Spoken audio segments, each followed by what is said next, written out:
Jonás, hijo de Amitai, no era un hombre cualquiera. Su nombre ya era conocido entre los suyos, no por hazañas militares ni por riqueza, sino porque había escuchado la voz de Dios y la había obedecido antes. Sabía reconocerla con la misma naturalidad con que se reconoce una voz amada en medio de una multitud. Por eso, cuando el llamado llegó aquella vez, no hubo confusión ni asombro. Hubo algo más profundo y más incómodo en resistencia. Levántate y ve a Nínive, dijo el Señor. Y Jonás comprendió de inmediato el peso de esas palabras. Nínive no era solo una ciudad grande, era una ciudad temida, violenta, orgullosa de su crueldad. Un símbolo del poder que había humillado y destruido a otros pueblos, incluido el suyo. En Nínive, la maldad no se escondía, se exhibía como un trofeo, pero el verdadero conflicto no estaba en sus murallas ni en sus calles ensangrentadas. El verdadero conflicto estaba en el corazón de Jonás, porque Jonás conocía a Dios. Sabía que no era solo un Dios que juzga, sino un Dios que perdona. Y esa verdad, tan hermosa para algunos, le resultaba insoportable. ¿Cómo podía Dios mostrar misericordia a quienes no la merecían? ¿Cómo podía extender gracia a los enemigos? Jonás no dudaba del poder de Dios, dudaba de su misericordia, o peor aún, él la conocía demasiado bien, así que Jonás huyó. No fue una huida impulsiva ni desesperada, fue una decisión fría, pensada. Bajó al puerto de Job, ese lugar donde los caminos se bifurcan y los destinos cambian. Compró un pasaje. Subió a un barco que se dirigía a Tarsis, el extremo opuesto del mundo conocido.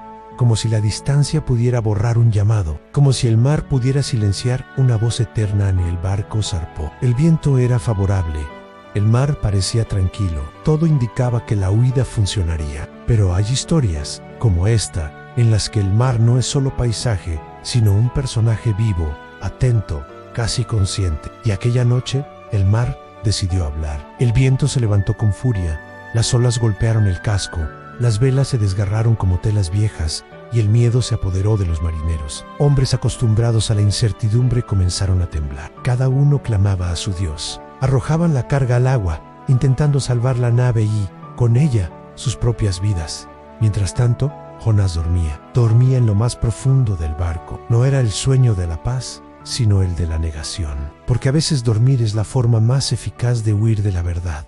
Dormir para no pensar. Dormir para no escuchar. Dormir para no responder.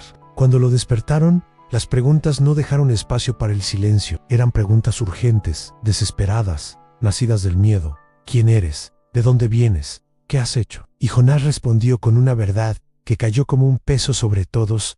Soy hebreo, y temo al Señor, el Dios del cielo, que hizo el mar y la tierra.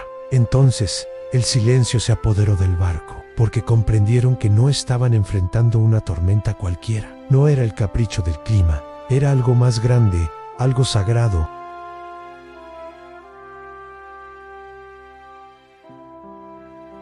Yo no buscó excusas.